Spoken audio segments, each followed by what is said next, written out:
Meus irmãos, eu quero cumprimentar a todos com a paz do Senhor. Eu estou feliz por estar aqui, junto com os irmãos que vieram adorar a Deus. Aqui, independente de quantidade, o importante é quem está conosco aqui. Tem aproximadamente 2 anos, eu estava cantando em uma cidade de Santa Catarina. Eu fui para cantar em um congresso.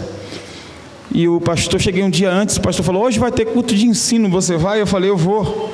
E estava menos 2 graus negativos.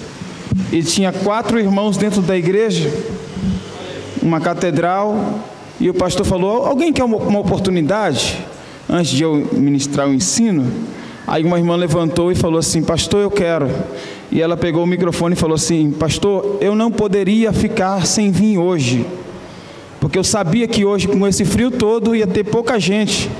E com pouca gente fica mais fácil para Deus falar diretamente conosco. Minha esposa não pôde estar comigo, porque o Benjamin chegou lá em casa, fez 50 dias hoje. O Benjamin está lá em casa. E chegou para alegrar o nosso coração. Papai falou para mim cantar um hino aqui. E eu vou cantar um hino com muita alegria. Eu tenho certeza que ele vai continuar falando conosco aqui. Eu tenho uma palavra para você. Não desanime.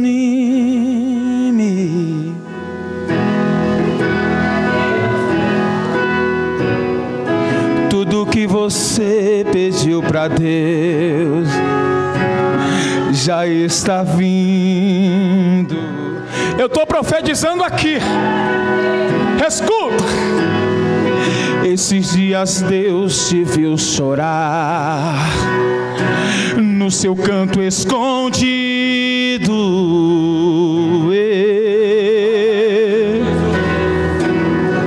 Você mal conseguia falar, só ouvia o seu gemido.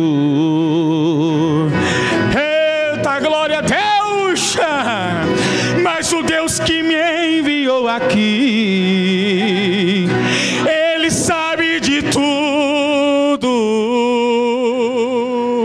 Eu amandoria candaraia, e Ele me mandou falar que vai mudar seu rumo.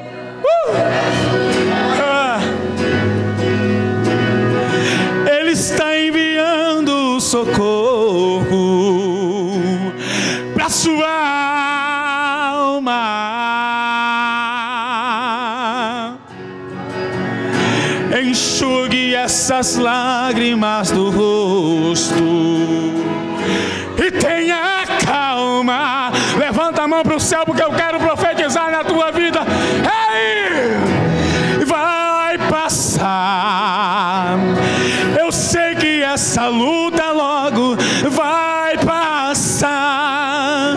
Está doendo, mas não vai querer parar. Não deixa a esperança em você morrer. Você precisa crer. Vai chegar a solução para tudo que te aconteceu. Você vai ter de volta o que você perdeu. Só não se desespere, pelo amor de Deus. Ela anchocandaria, me anchocandaria, mas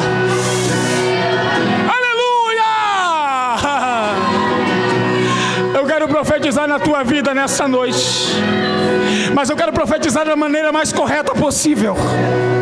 Esse ano de 2020 vai vir gigante, vai se levantar gigante, vai vir tribulações. E como vai ter tribulações? Mas se não houver o arrebatamento da igreja, chegaremos dia 31 de dezembro dizendo: eu venci, eu venci, eu venci, eu venci. Aleluia. Pega na mão do teu irmão, porque você vai cantar isso para ele agora. Pega, canta para ele, canta. Vai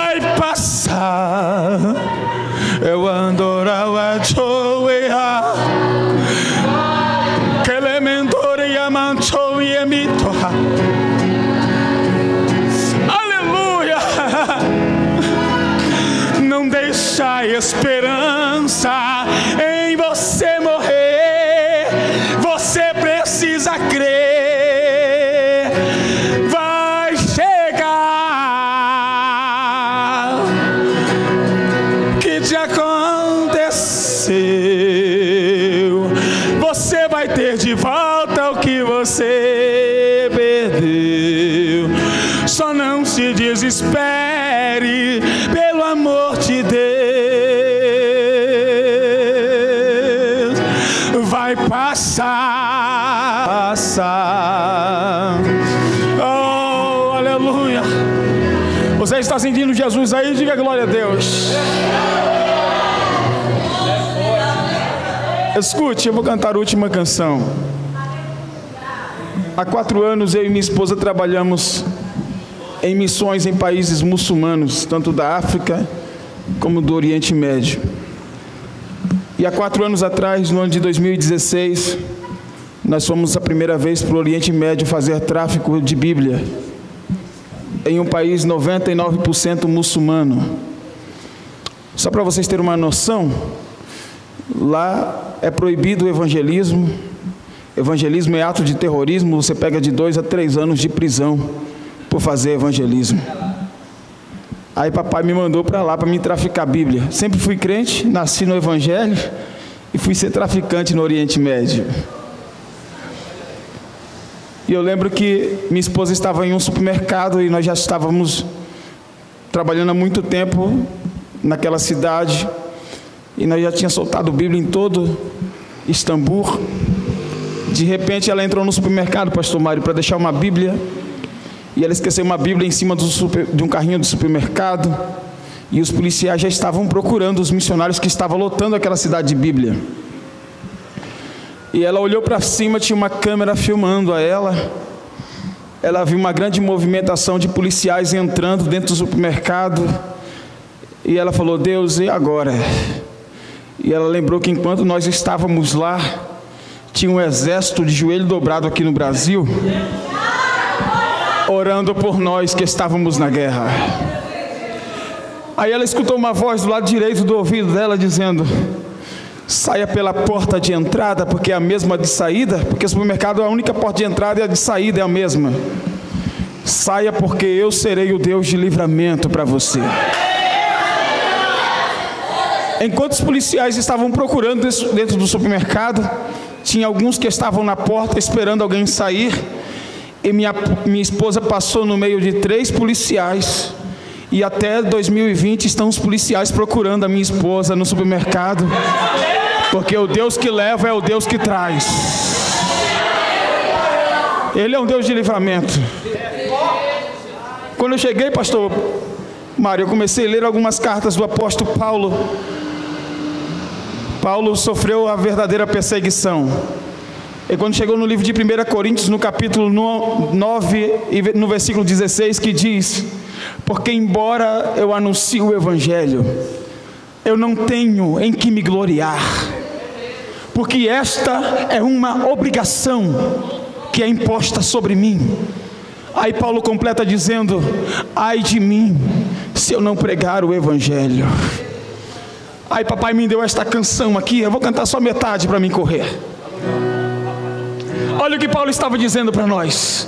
Papai me deu isso há 2 anos atrás. Olha o que Paulo estava dizendo para nós, escuta. Já foi dado a minha ordem do Evangelho anunciar, de pregar as boas novas, do Evangelho proclamar. Ai de mim, ai de mim, ai de mim, ai de mim, se eu não pregar. A parte mais linda desta canção que eu acho é essa que eu vou cantar agora. Escuta. Não tenho o poder de convencer o pecador, quem convence é o Espírito. Sou só um pregador que prego o Evangelho. evangelho nas ruas, nas cidades, nos estados, em outros países e nações. Eu ouço ide, eu ouço ide. Eu vou perguntar para você e você responde a primeira pergunta dizendo: sou eu. Aí eu faço outra pergunta e você responde: a Deus. Os irmãos entenderam? Diga amém. Então responde para mim, responde para mim, responde para mim. Quem é que prega o evangelho? Sou eu. Quem converte o pecador é Deus. Quem anuncia as boas novas? Quem é que dá a salvação? Quem é que vai pregar nas ruas? Quem me enche de unção?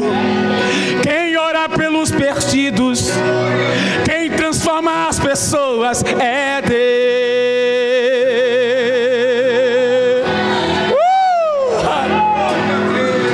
Você pode me responder mais alto.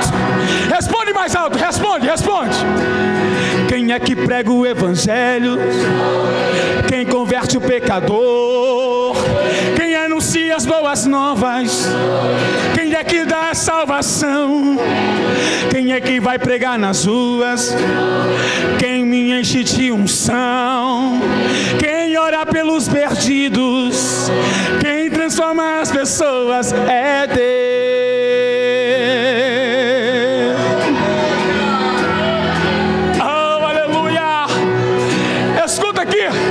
Eu vou falar bem baixinho, escuta, escuta, escuta. Eu não sou melhor, o melhor é Ele. Eu sou tão pequeno, o grande aqui é Ele. Não podemos nada, o poderoso é Ele. É Ele quem me usa, então a glória é dele, a glória é dele, a glória é dele, a glória é dele, a glória é dele. Se eu pregar, a glória é dele. Se eu profetizar, a glória é dele. Se eu tenho um dom de cura, a glória é dele. Se eu tenho um dom de revelações, a glória é dele. Se ele me usa na palavra, a glória é dele. Se ele me usa no louvor, a glória é dele, a glória é dele, a glória é dele.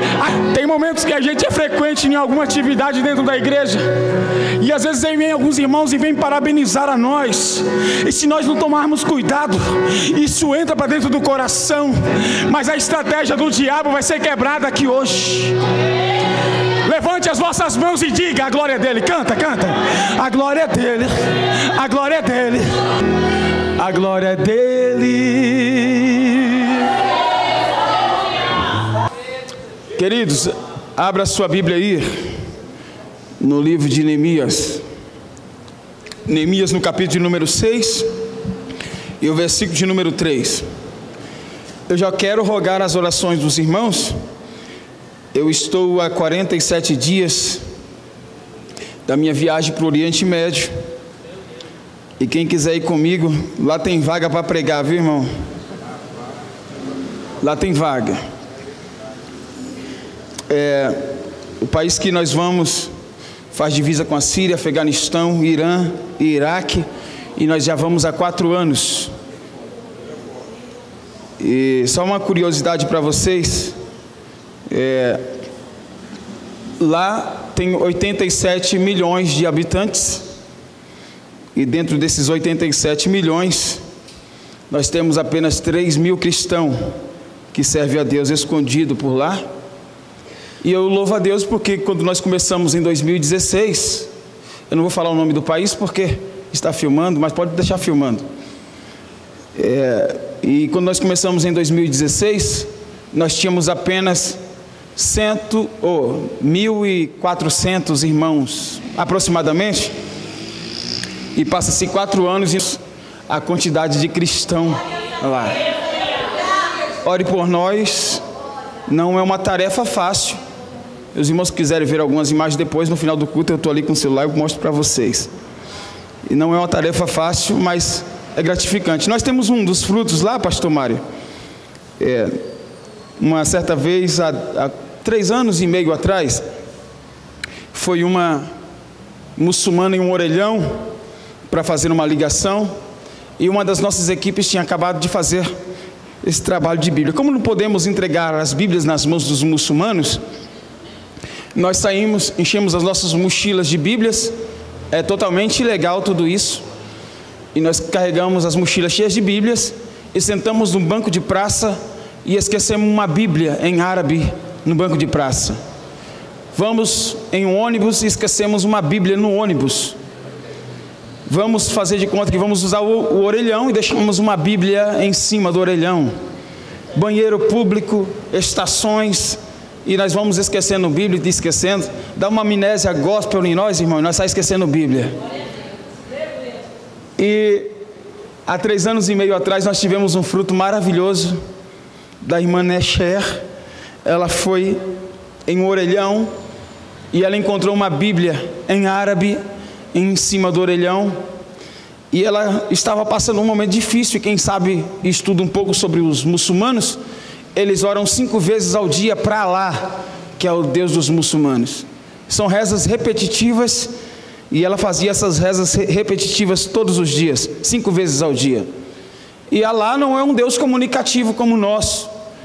Alá é um Deus distante, não é um Deus como o nosso, que nós falamos, Ele fala conosco, Ele nos responde, Ele nos ouve, está sempre ao nosso lado. E ela lembrou que tinha achado a Bíblia e falou: vou ler esse livro que eu encontrei. E ela pegou a Bíblia e começou a ler a Bíblia.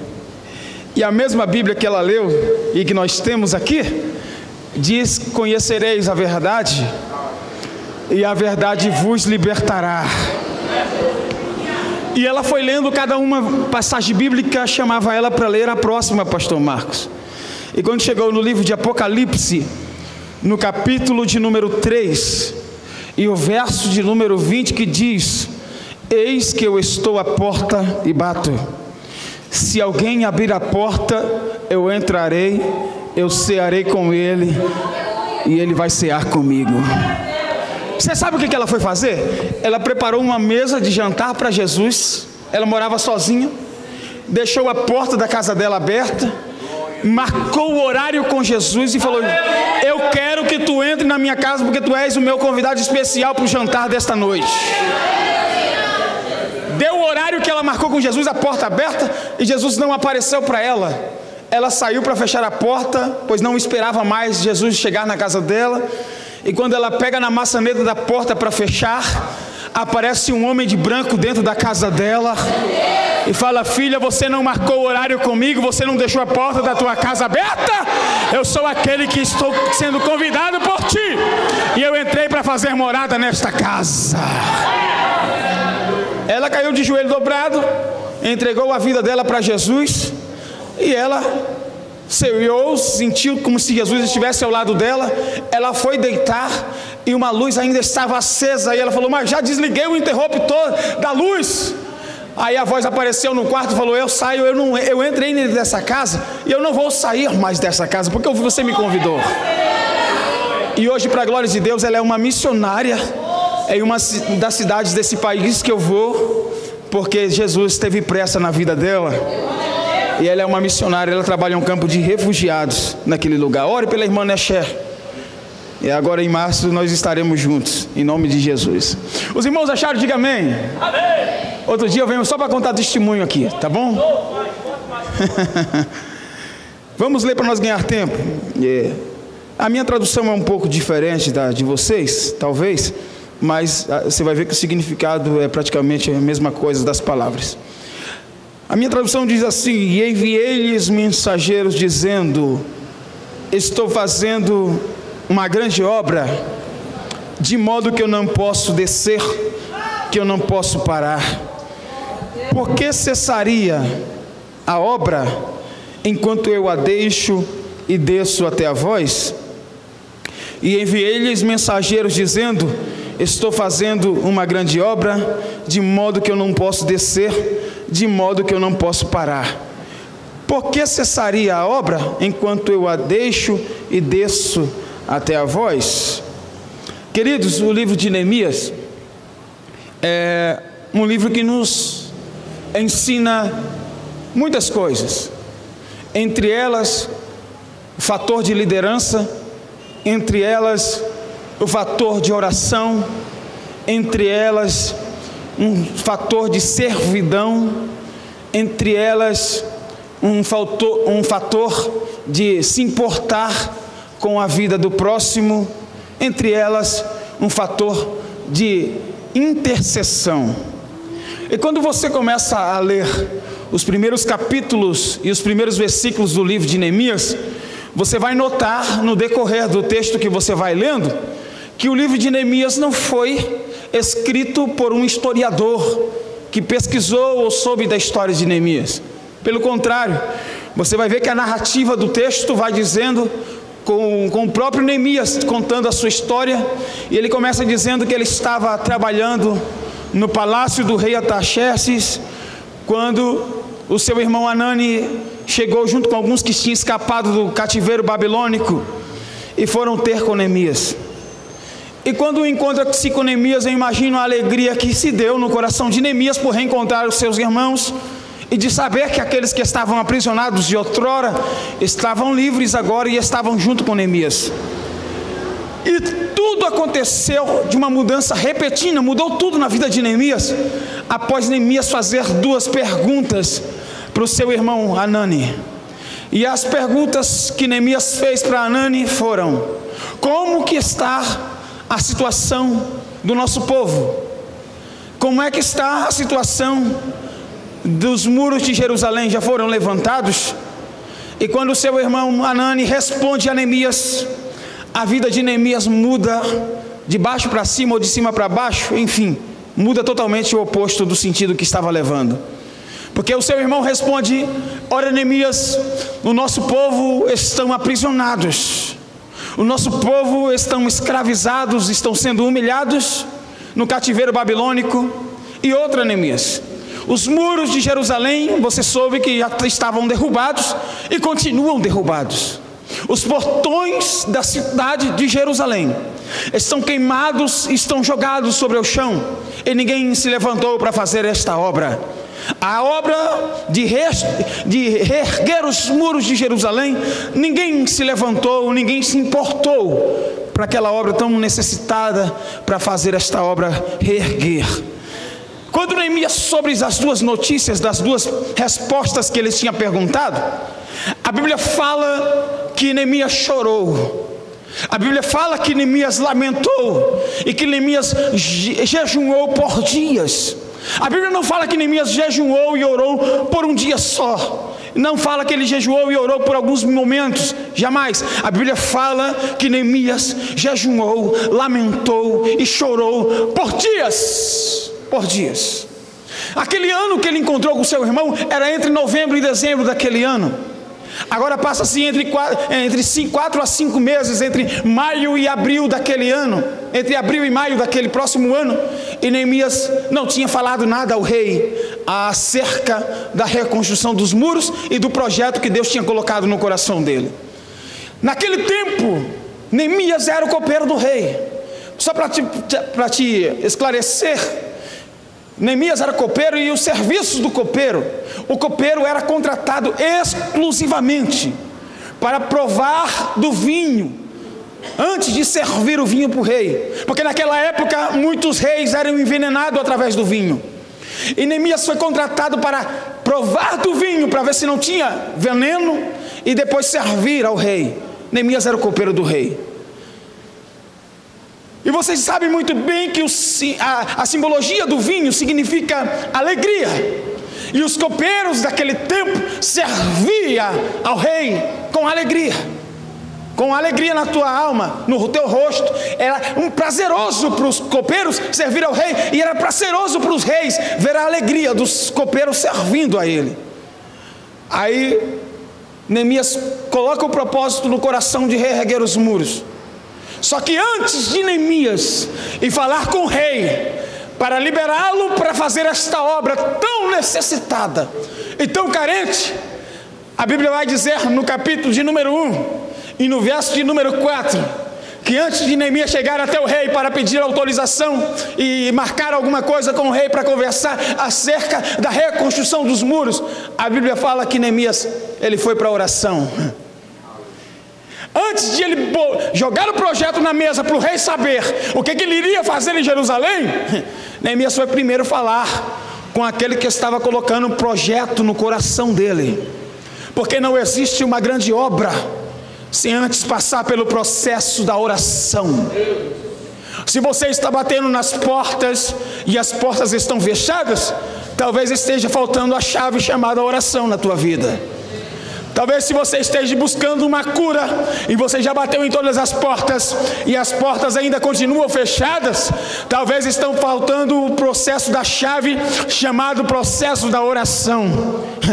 A oração é a chave que abre portas que o homem não pode abrir. A oração é aquilo que desencadeia o que estão acadeados, é aquilo que derruba o que estão levantados para te derrubar. A oração continua fazendo o mesmo efeito. Talvez o orador tenha mudado a forma de orar, mas aquele que ouve as nossas orações não mudou a essência de ouvir e de responder às nossas orações. Escuta, Neemias vai servir ao rei. E quando Neemias chega na presença do rei para o servir, a Bíblia fala que Neemias não foi com semblante feliz e alegre perante ao rei Artaxerxes. A Bíblia fala que Neemias foi com um semblante tristonho, caído, de amargura. Dava para transparecer que Neemias não estava bem. Naquele tempo, para conversar com o rei, tinha que marcar para conversar com o rei. Não era no ato, na hora, no momento. Não era assim. Mas Neemias não poderia deixar a oportunidade de escapar de conversar com o rei. Quando o rei olha para Neemias e vê o semblante de Neemias caído, o rei puxa a conversa. Quando o rei começa a puxar a conversa, automaticamente Neemias estava tendo alvará para conversar com o rei. Você entendeu? Você entendeu? Você entendeu? Porque tem vezes que você passa alguns processos e você se encontra tristonho, amargurado. É porque Deus está te dando a oportunidade de você dobrar os joelhos para falar com Ele. Porque tem momentos que a gente só consegue falar com Ele quando a luta bate, quando a prova chega na nossa porta. Então fica tranquilo, se você está chorando hoje, esse é o momento exato de você conversar com o rei. Aproveita a oportunidade. Escuta, o rei fala: Neemias, o que está acontecendo contigo? O teu semblante está amargurado, está tristonho. O que está acontecendo contigo? E você nunca me serviu o vinho dessa maneira, com a amargura transparecendo no teu rosto. Aí Neemias falou: a oportunidade foi lançada, foi aberta a oportunidade para mim, então agora eu vou expor tudo que eu quero falar. Aí Neemias começa a dizer: ó rei, nós estamos aqui, eu trabalho para ti aqui no palácio, e o senhor sabe que aqui no palácio há proteção 24 horas por dia. Não se entra no palácio de ninguém, irmãos, sem antes pedir autorização para entrar no palácio. E no palácio do rei Artaxerxes ninguém entrava sem autorização. Neemias, mesmo sendo servo, era protegido. Neemias, mesmo sendo copeiro, ele tinha proteção 24 horas. E Neemias começa a expor: olha rei, agora enquanto eu estou aqui, protegido, bem guardado, o meu povo estão aprisionados no cativeiro babilônico.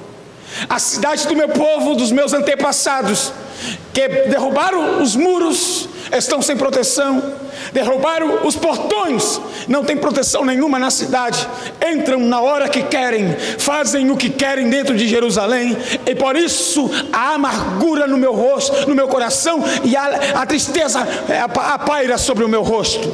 O rei olha para a rainha e olha para Neemias e fala: Neemias, o que é que você quer que eu faça por você? Neemias começa a dizer: eu quero que o senhor me libere, porque eu preciso ir fazer uma obra que ninguém se levantou para fazer.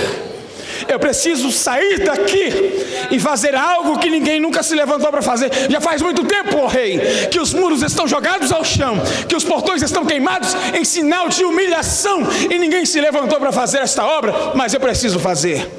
O rei conversa com a rainha, consegue a liberação, e Neemias sai em sentido a Jerusalém. Mas antes de Neemias sair, Neemias era pobre, Neemias não tinha recurso. O único que tinha recurso era o rei. Neemias olha para o rei e fala assim: ô rei, eu agradeço por o senhor me liberar para ir até Jerusalém, mas eu não tenho recurso para levantar os muros. Eu quero, além do senhor me permitir para ir, eu quero servos, eu quero cartas, porque as cartas que o senhor vai me dar, eu vou conseguir madeira para levantar os muros. E, resumindo, rei, eu quero muito mais, além da liberdade de ir, eu quero o teu recurso. Eu quero o teu recurso. Neemias era pobre, irmãos. Neemias era copeiro. Neemias não tinha recurso. Mas fica tranquilo, se você não tem recurso para fazer a obra que Deus designou para você fazer, fica tranquilo, porque o rei tem. Talvez você não tenha condições de ir, como eu não tenho para ir para o Oriente Médio, mas o rei tem. Talvez você fale: mas como é que eu vou para o Nordeste pregar para o meu familiar, que já faz muito tempo que eu fui lá? Mas Jesus está falando: eu tenho recurso para lhe dar. O segredo é pedir, o segredo é se humilhar, o segredo é correr atrás de quem tem. E eu tenho. Foi eu que inventei o ouro, foi eu que inventei a prata. Eu tenho recurso na palma das minhas mãos. Eu só preciso que você peça a autorização, porque eu tenho para entregar nas tuas mãos. Escuta, que eu vou chegar não onde eu quero chegar. Neemias sai com as cartas, autorizado a ir, e com alguns dos seus servos do rei, que o rei lhe designou para servir a Neemias no decorrer da caminhada e até na grande obra. Quando Neemias chega em Jerusalém, na região de Jerusalém, Neemias, eu acho lindo que Neemias ele não era desorganizado. Neemias ele era organizadíssimo, ele era estrategista, ele era inteligente, porque a Bíblia fala que quando ele chega na região de Jerusalém, ele sai na calada da noite e ele entra por um dos portões da cidade, sem ninguém observar e notar a saída dele, de onde ele estava alojado e aparado. Ele sai na calada da noite e ele começa a observar que por onde ele passava, os portões estavam queimados, jogados ao chão, como o seu irmão tinha narrado para ele.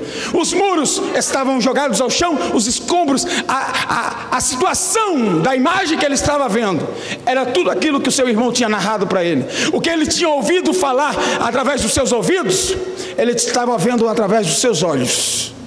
E quando ele olha aqueles escombros, ele começa a organizar o plano de reestruturação dos muros de Jerusalém.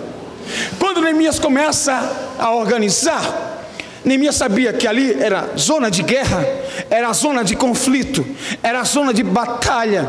Neemias falou: eu não posso colocar trabalhadores aqui sem ter respaldo de alguém para interceder. Não existe, queridos, uma grande obra sem ter intercessores. E Neemias sabia disso. Neemias convoca os pedreiros, convoca os serventes de pedreiros e fala: vocês vão trabalhar, mas enquanto vocês estiverem trabalhando com a colher de pedreiro na mão, vai ter alguém com a espada desembanhada na mão dizendo: nos pedreiros desta obra ninguém toca, nos trabalhadores desta obra ninguém pode tocar, porque temos intercessores para cuidar daqueles que estão trabalhando na obra.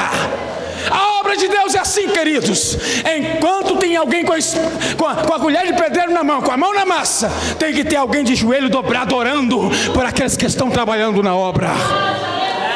Não existe na obra de Deus trabalhadores sem ter o respaldo de intercessão.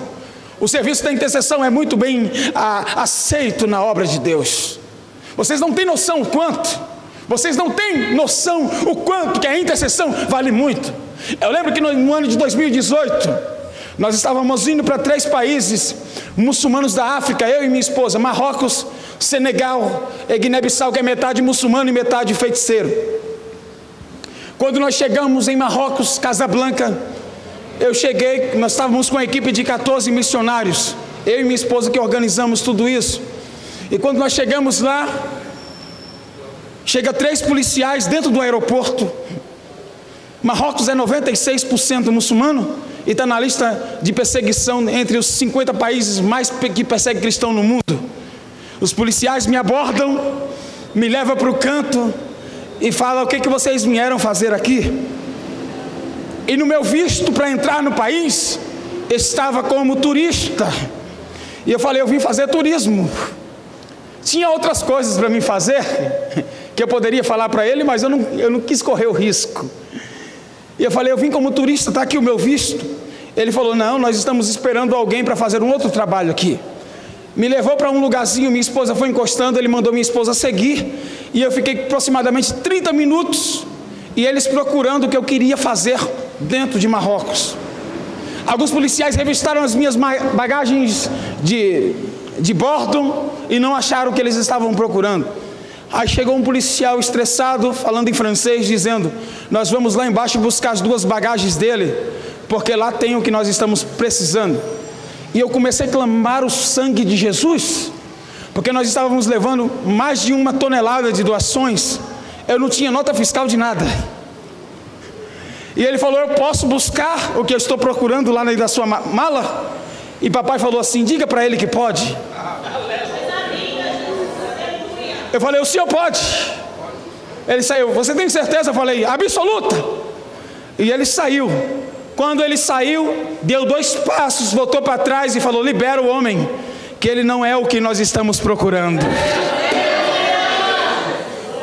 Você sabe por que aconteceu tudo isso? Porque enquanto eu estava lá, a igreja brasileira estava orando aqui. Não existe um trabalho braçal na obra de Deus sem ter o respaldo da oração. Não existe. Ela camanda a subia. Escuta, quando Neemias começa a obra, eu já vou terminar. Quando Neemias começa a levantar os muros, aparecem 3 personagens no contexto bíblico que nós estamos narrando: Sanbalate, Tobias e o árabe. E esses 3 vieram para desestabilizar o líder Neemias, vieram para acabar com a obra, porque ele sabia que se desestabilizassem o líder Neemias, iria acabar toda a obra, porque ninguém tinha se levantado para fazer aquela obra, e agora aparece um tal de Neemias para levantar os muros e colocar limite e botar organização na cidade. E eles vieram para desestabilizar Neemias. A Bíblia fala que quando Neemias foi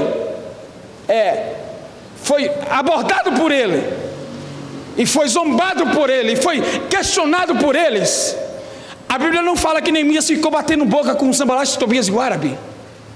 A Bíblia não fala que Neemias foi questionar a ele. A Bíblia não fala nada disso, que ele se opôs, que Neemias se opôs contra eles. Não, a Bíblia fala que Neemias saiu e ele dobrou os joelhos e ele foi falar com Deus. Correndo mais um pouco, quando chega na metade dos muros, aparece novamente Sanbalate, Tobias e o árabe para zombar da obra, dizendo que os muros estavam mal levantados, e se subisse uma raposa em cima dos muros, os muros iam cair.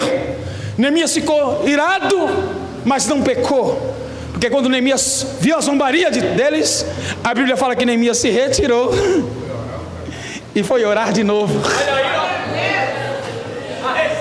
Aleluia! Queridos, Neemias nos ensina que o trabalho árduo da oração tem muito dos seus efeitos. Eu vou contar um testemunho e termino agora. O pastor Mário conheceu, a pastora conheceu a minha saudosa avó. Eu conheci eles através da minha avó. Eu cheguei aqui há 15 anos atrás, aqui em São Paulo, vindo do interior da Bahia, e minha avó falou: você vai conhecer o pastor Mário. E eu conheci eles. Foi as primeiras igrejas que eu cantei. Foi o primeiro pastor que abriu as portas aqui na zona sul de São Paulo para me cantar. E minha avó, lá no interior da Bahia, teve um tempo, pastor Mário, minha avó congregava no ministério de Madureira, e teve um tempo que o pastor da região não conseguiu dar suporte ao distrito chamado Piabas, onde minha avó pastoreou por 7 anos, lá em Piabas. É um distrito de Jacobina, lá na Bahia. E aí o pastor chamou as irmãs, tinha umas 8 irmãs que congregavam na congregaçãozinha, e falou: olha, eu quero que as irmãs orem, porque nós não temos um obreiro aqui, nós não temos um irmão congregando aqui, e não vai dar para mim dar um suporte ideal para os irmãos aqui da congregação, e eu quero que vocês orem para Deus mandar alguém. Aí minha avó levantou e falou: pastor, na minha humildade, minha avó era muito simples, falou assim: pastor, e quando o obreiro não aparecer, quem vai tomar conta do culto? Aí meu pastor olhou para minha avó e falou assim: pode ser a senhora. Minha avó falou assim: pastor, mas eu não tenho teologia, eu não tenho conhecimento das escrituras, estou começando a ler agora. Aí o pastor olhou para ela e falou assim: a senhora tem joelho no chão? Ela falou: eu tenho. Ele falou: então o joelho no chão resolve. Minha avó começou a pastorear, só tinha irmãs dentro da igreja, tinha 8 irmãs com a minha avó. Minha avó morava a 7 quilômetros de estrada de chão, e ela ia de bicicleta 7 quilômetros para ir, 7 para voltar para pastorear aquela igreja. E ela pastoreou mais de 7 anos, ela tinha 67 anos quando começou a pastorear aquela congregação. E ela ia de bicicleta. Escuta. E minha avó, irmã, sempre foi cheia do Espírito Santo. Ela ligava a caixinha de som no jeitinho simples dela. Ligava a caixinha de som e ela começava a orar. E às vezes papai tomava ela em línguas estranhas. No ciclo de oração, nas quarta-feira à tarde, começava às 3 da tarde. E papai tomava ela em línguas estranhas. E o vizinho do lado direito, tinha um corredorzinho por 1,5 metros que dava a diferença entre a igreja e a casa do vizinho. E o vizinho não gostava de crente. Escuta isso. Eu estou falando do poder da oração. Escuta isso. E minha avó falava em línguas estranhas e papai tomava ela. Irmão, era lindo. Era lindo. Minha avó bolou o congresso do ciclo de oração sexta, sábado e domingo à tarde. E na sexta-feira foi uma benção, o primeiro congresso do ciclo de oração na direção da minha avó. Tinha um púlpito bem pequeno, uma igreja muito pequenininha. Na frente do púlpito tinha uma mesinha de madeira com um pano coberto, escrito Salmo 91 a pincel. E minha avó estava tomando conta do ciclo de oração, a igreja estava lotadinha. Começou a chegar a bicicleta, pau de arara e lotou a igreja. Aí a igreja pegando fogo, de repente o vizinho lança uma pedra grande em cima da igreja, fura o telhado e cai na frente da mesa onde minha avó estava tomando conta do culto. Irmãos, papai tomou minha avó. Tinha um irmão cuidando da caixinha de som. Papai tomou minha avó e falou assim: escuta, igreja, a aparelhagem de som não é muito boa. E de fato não era, porque minha avó às vezes gritava glória a Deus, e os irmãos que estavam lá no fundo entendiam aleluia. A caixinha era muito ruim. E minha avó falou: silêncio, porque eu quero profetizar, porque meu Deus mandou profetizar. Escuta, a igreja silenciou. Ela levantou a voz e disse: se eu sou esta velha que ora, e papai dos céus é o Deus que me ouve, esta mão que jogou esta pedra, um dia vai pegar este microfone e vai dizer: eu e a minha casa servimos ao Senhor. Escuta, passa-se pouco tempo, minha avó está chegando no ciclo de oração na quarta-feira à tarde. Tinha uma senhora, a esposa do homem, na esquina, no corredor entre a casa dela e a igreja, encostada esperando a pastora chegar. Alamandaracandarachuia. E quando minha avó encosta a bicicletinha roxa dela, ela vai até minha avó e fala assim: ô pastora, eu quero que a senhora entre aqui em casa, porque tem um trabalho aqui para a senhora fazer, e é só a senhora para fazer, nós não temos mais ninguém para recorrer, mais ninguém. Quando minha avó chegou no quarto daquele homem, aquele homem tinha perdido mais de 30 quilos, estava com a voz fanha, quase não conseguia falar direito, com o rosto totalmente puxado para dentro, parece que alguém tinha sugado as energias daquele homem. E minha avó falou assim: o que está acontecendo com este homem? A mulher começou a narrar dizendo: ele começou a sentir umas dores na região do estômago, foi até Jacobina, e o médico de Jacobina olhou e falou assim: nós não podemos resolver, leva para Salvador. Chegou em Salvador, o médico de Salvador me puxou à parte e falou assim: aqui na terra não tem médico nenhum que pode resolver. Quando o médico de Salvador falou isso, ela lembrou que minha avó estava sempre de joelho dobrado dizendo: Senhor, Tu és o médico dos médicos, Tu és aquele que entra e só sai na hora que Tu queres fazer. Tu és aquele que quando decreta, está decretado e ponto final. E ela lembrou, ele também lembrou. E quando eles estavam voltando dentro do ônibus, a mulher falou: eu vou chamar aquela velha que está gritando no ciclo de oração para vir orar e trazer esse médico dos médicos aqui. Aí minha avó falou: pois é, eu não estava esperando isso, mas ele veio comigo, está aqui dentro do quarto. Minha avó fez uma oração simples. Minha avó orou dizendo: ó Deus, se Tu és o Deus que me ouve, e se for para a honra e glória do Teu nome ser glorificado, Entra na onde o médico da terra não pode entrar, porque eu creio que tu és o médico dos médicos. Minha avó falou: olha, eu vou ter que ir porque eu tenho um compromisso e 3 horas na risca eu preciso começar o ciclo de oração. Minha avó saiu, orou, saiu. Passou-se pouco tempo, aquele homem chega na porta da igreja no domingo à tarde, que os cultos eram domingo à tarde, meio arrastando na porta da igreja. Todo mundo ouviu o espanto, e a mulher veio atrás querendo segurar ele, e ele falava: me solta porque eu vou entrar na igreja, me solta. Minha avó falou assim: o senhor está bem? Ele falou: estou bem melhor. E o que o senhor quer aqui? Ele falou: eu quero entregar a minha vida para os médicos dos médicos.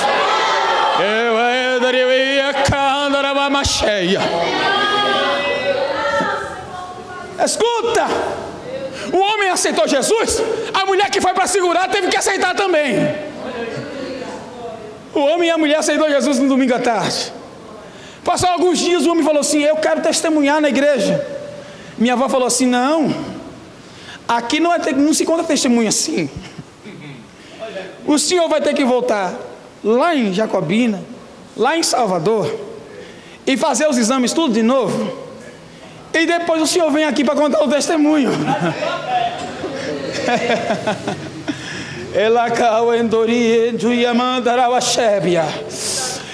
Minha avó disse que ele chegou lá em Salvador, fez os exames, teve que voltar de novo em Salvador, e o médico olha o laudo que ele tinha dado e os exames que ele tinha dado antes de minha avó orar, e ora depois da oração, e falou assim: qual foi o médico que o senhor passou?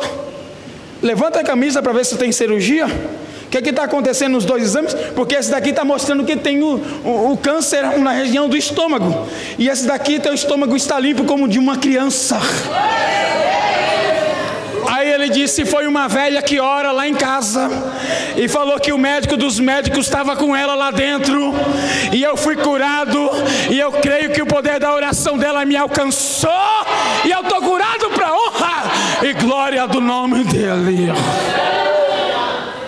A oração continua fazendo efeito.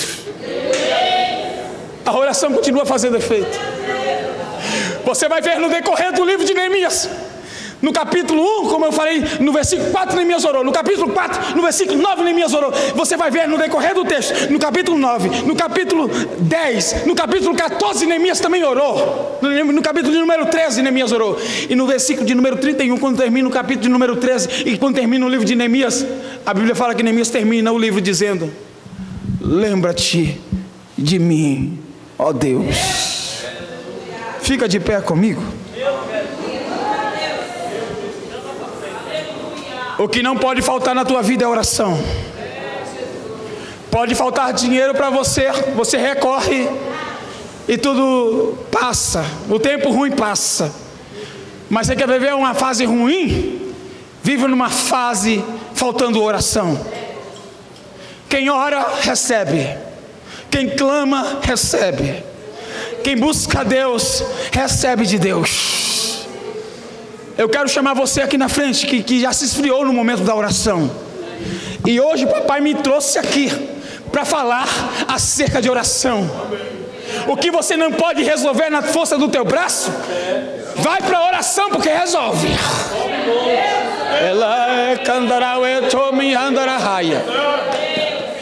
Você quer aqui receber uma oração? Vem aqui na frente, porque papai mandou eu orar por algumas pessoas aqui. Vem aqui na frente. Enquanto eu estava cantando, eu pude perceber que algumas pessoas estavam chorando.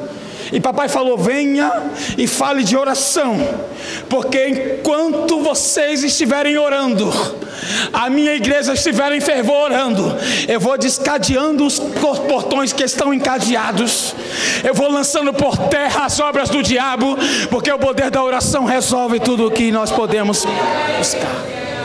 Tem mais alguém? Pode vir na frente. Tem mais alguém aqui? Vem na frente, porque nós iremos orar. Vem na frente.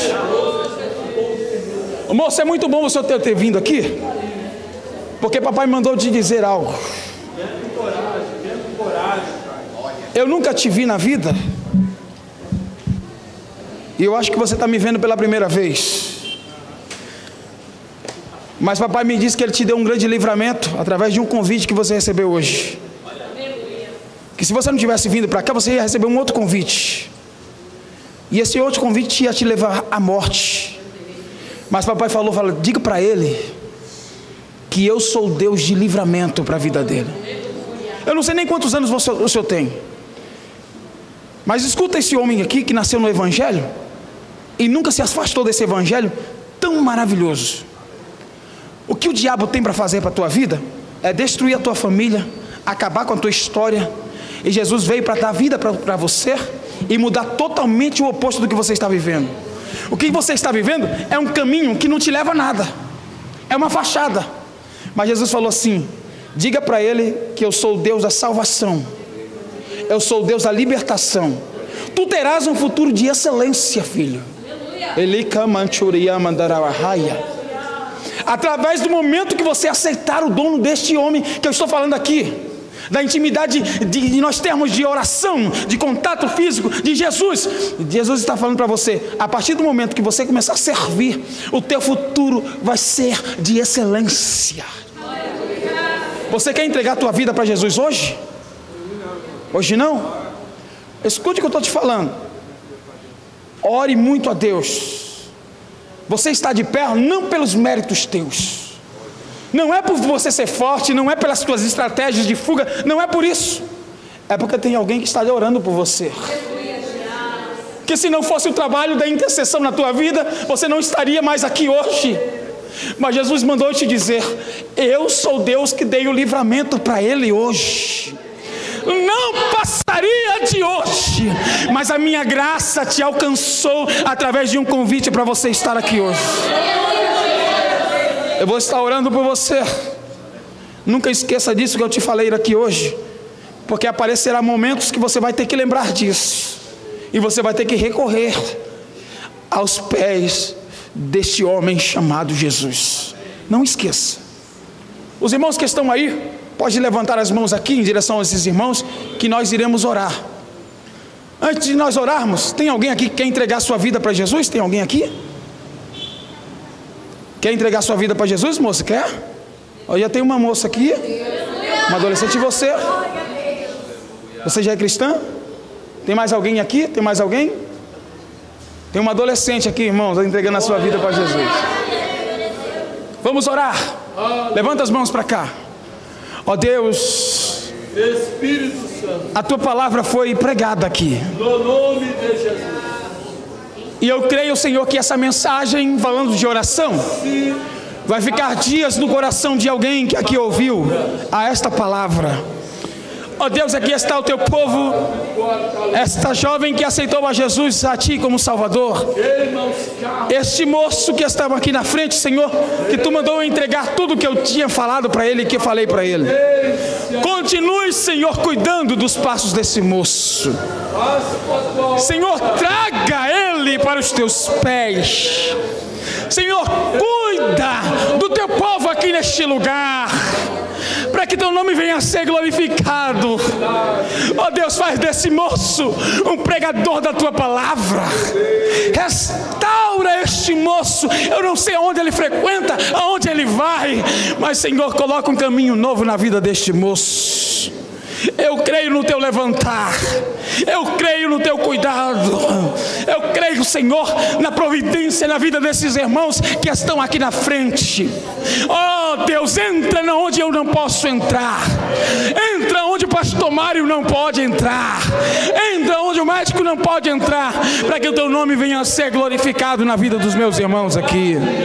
Oh Deus, nós te agradecemos por este culto. Eu te agradeço por ter me trazido até aqui. Eu vim somente para cultuar, mas tu mandou eu pregar esta palavra, e eu creio, Senhor, que tu és o Deus que falou com o teu povo. Muito obrigado. Leva-nos em paz para os nossos lares. Cuida de nós na saída deste lugar, deste santuário, para que teu nome venha a ser glorificado em nossas vidas após chegarmos em casa também. Em nome de Jesus nós te agradecemos, Senhor. Amém. Amém. Pode voltar para os seus lugares. Irmãos, eu quero agradecer, pastor Mário, muito obrigado por essa oportunidade. Que Deus abençoe.